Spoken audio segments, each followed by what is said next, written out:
Nobody dared to enter there, but he did. On the edge of the Judean desert, covered in debris and silenced by time, the cave's entrance looked like just another hole in the rock. But Daniel Knox no longer believed in coincidences. After years working as an underground sensor technician for the government, he knew how to recognize when something didn't fit. That magnetic pattern, the distorted metallic echoes coming from below, and the faint tremor beneath his feet were not normal. It was as if the earth itself were trying to contain something. He descended. The chamber was not natural. The smooth walls, the precise angles, the complete absence of human tool marks. Nothing suggested it had been carved, yet it was clearly built with supernatural precision. In the center, a basalt pedestal held an object covered by a dark, heavy tarp. When Daniel removed it, he recoiled immediately. That shouldn't be there. It was a replica of the Ark of the Covenant, but it wasn't a replica. It was too real. The gold didn't seem to reflect light, but to absorb it. The winged figures on the lid vibrated faintly, as if pulsing, and even without touching it, Daniel felt a sudden vertigo, as if he'd been pulled inward to another place. In the next second, all electronic devices shut off. His radio emitted a burst of static and went silent. The emergency lights flickered out. Time seemed to move differently in there, as if the atmosphere had its own density. Daniel knew he needed to leave. Quickly, he took analog photos, scribbled a map in his notebook, and retreated through the cave. When he reached the surface, it was night. But something was wrong. The sky was different. Stars he'd recognized since childhood were not where they should be. The next morning, Daniel tried to report what he saw, but no one believed him. He was removed from his post, placed under observation, and accused of insubordination. But before being silenced, he sent copies of the files to the only man who might understand what was happening, David Levon.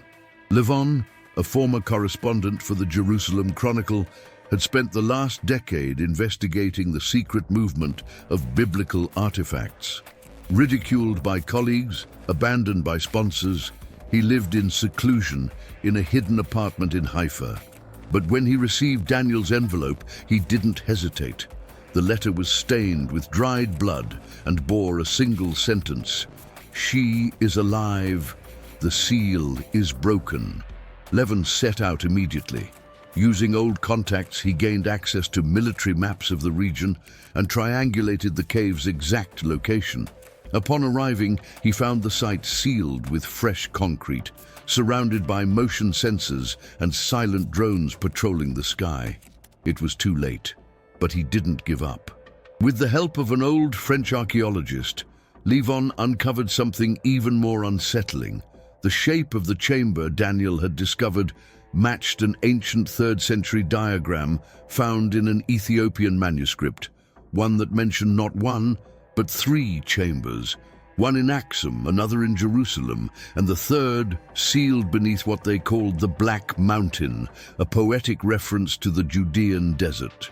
According to the manuscript, these 3 chambers formed a sacred triangle and contained the 3 elements of the original covenant: the Ark, the living scroll, and the fire of Elohim.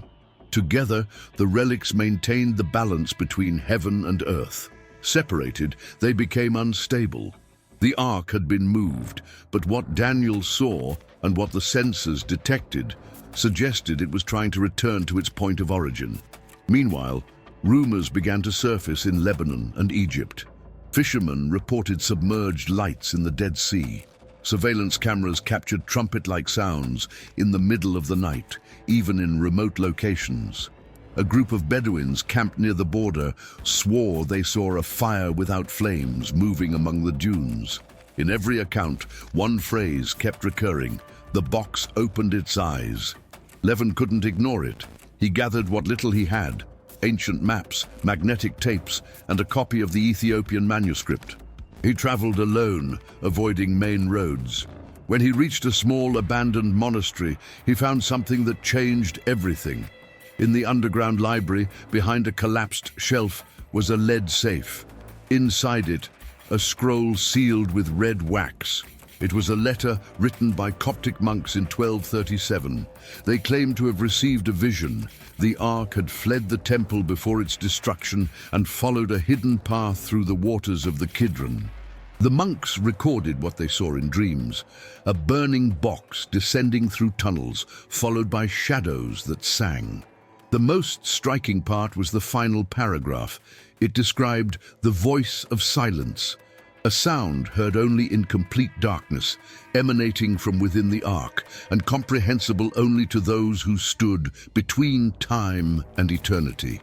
This matched what Daniel had described in his last recording before disappearing. I heard a whisper without sound. It was as if time had breathed.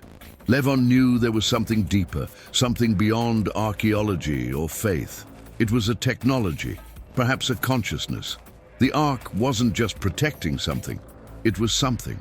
And if it was reacting, it was because someone or something had gotten too close. Then came the disappearances.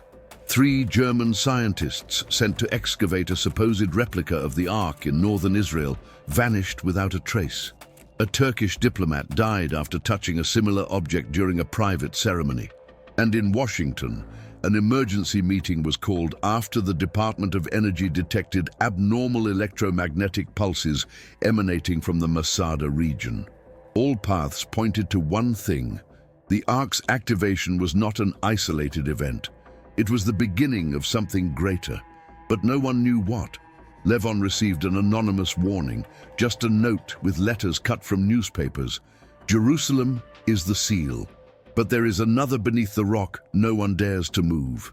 With this riddle in mind, Levon traveled to the outskirts of the Dome of the Rock, where he learned that secret excavations had been conducted by an unknown religious order in the 16th century. What were they searching for? And what did they hide? The questions didn't stop, and Levon knew he needed answers before it was too late. With his eyes fixed on an ancient copy of an Ottoman map, David Levon crossed the boundaries of the permissible. Disguised as a technician restoring sacred masonry, he infiltrated the underground corridors beneath the Temple Mount. It wasn't his first time there, but he had never felt that weight in the air. It was as if the stones were whispering a warning. With each step he felt time distort, and it was then, near an ancient sealed cistern, that he found something absent from any official record: a stone staircase, partially collapsed, spiraling downward. At its top, a faded inscription in ancient Hebrew read, "Do not touch the seal if your soul is divided." The staircase led to a forgotten circular chamber, darkened by centuries of silence. In the center, a geometric structure of mirrors and corroded copper reflected his lantern's light in impossible ways. Each beam multiplied, bent, and reflected at angles that defied logic. On the floor, a symbol etched in basalt, a circle surrounded by 3 interlocking triangles, the same image from the Ethiopian manuscript. Levon understood. This was the resonance chamber, designed to keep the triad dormant. But it wasn't empty. There, resting, was a box wrapped in dry linen cloths. It wasn't the Ark, but something complementary. Inside, Levon found what appeared to be a scroll, but upon touching it, he had the distinct sensation that time around him slowed. He couldn't move his body naturally, as if the air itself had become viscous. Images flooded his mind, visions of a city in flames, cries of war, a winged figure soaring over mountains, and a voice that used no words but conveyed a single command: "Do not open without the presence of the fire." Terrified, he stepped back. At that moment, his lantern's light flickered. A faint tremor shook the stones. He was activating something he didn't understand. He returned the scroll to the box and wrapped it again. There was no time. When he reached the surface, soldiers surrounded the entrance, but something there protected him. He passed through them as if invisible. After that, he vanished for weeks. Meanwhile, Daniel Knox's name resurfaced in confidential files obtained by a group of cyber activists. According to the documents, Knox had been taken to an underground facility near Eilat, on the border with Egypt. The records indicated he was being monitored due to direct exposure to the primary source. The medical notes were disturbing. Recurring dreams in unknown languages, resistance to sedatives, anomalous brain activity, and, most strikingly, the ability to emit electromagnetic variations from his body during sleep. One report stated, "He's not just affected, he's attuned." The military didn't understand what they had awakened, but others, older, did. In Rome, a document dated 1119 was discovered in the secret archives of an ancient Templar order. The scroll mentioned the Flame of the South, a golden object guarded by celestial figures, whose brilliance made men forget their own language. The text said that those who gazed upon its light uncalled would go mad. The most chilling part, however, was a marginal note. "She will return to the Holy Land when the kings of nations cease fighting each other and begin to fear together." In the months that followed, strange alignments occurred. An informal alliance formed between intelligence agencies from the US, Israel, France, Russia, and even Iran. Secret meetings, coded memos, and satellites redirected to monitor a single point: Jerusalem. They weren't trying to protect the Ark, they were trying to contain what it might unleash. Levin reappeared in a small town in southern Italy, with weary eyes, graying hair, and a distant expression. He carried the manuscript box and a new revelation. During his escape, he met an Orthodox Christian hermit who had been waiting for him. According to the hermit, he had dreamed of a man carrying the second seal. In the monastery where he lived, protected by stone walls and millennial silence, there was an abandoned altar with Syriac inscriptions. The text read, "When the echo of the first thunder reaches the mountains, do not fear. The rock will open and the seal will respond." The echo came days later. A moderate earthquake shook the hills north of Jerusalem, revealing the entrance to a long-sealed grotto. Inside, archaeologists found a stone panel with inscriptions identical to those described in the Ethiopian manuscript. But there was more. Carved into the ceiling were figures of flaming eyes, surrounded by 7 circles, a clear reference to Ezekiel's throne. When Levin arrived at the site, accompanied by a small group of experts, he noticed that something there reacted to the box he carried. The stones vibrated at a low frequency. A constant hum filled the air.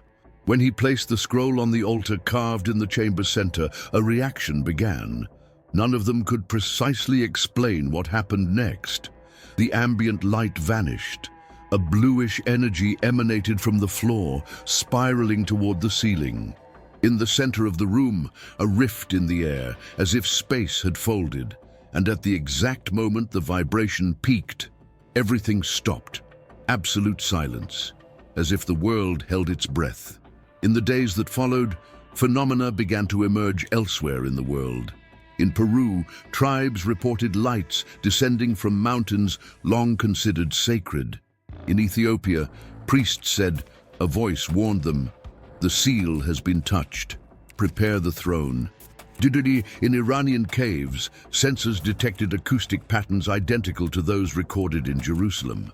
And in India, Tibetan monks described, in collective meditations, the same vision: a golden box opening a rift of light in a chamber made of mirrors. The events were not disconnected. The Ark had awakened. The fire, the scroll, and the voice were drawing closer.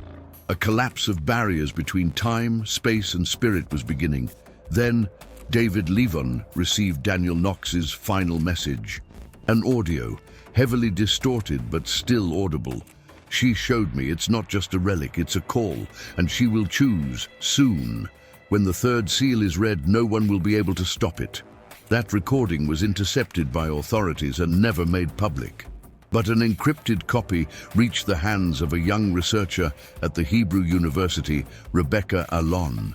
And it was she who noticed the detail everyone had overlooked until then.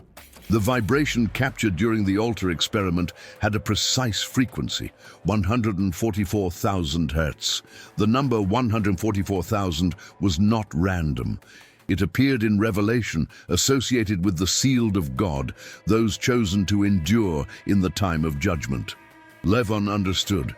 The Ark's activation was not the end, but the beginning of a summoning, a spiritual triage. It wasn't just about archaeology, but a cosmic plan hidden since the foundation of the world. The Ark had awakened because the time had come. And now, more than ever, nations, the powerful, scholars, and the humble stood before a choice. It wasn't about discovering the Ark. It was about being found by it.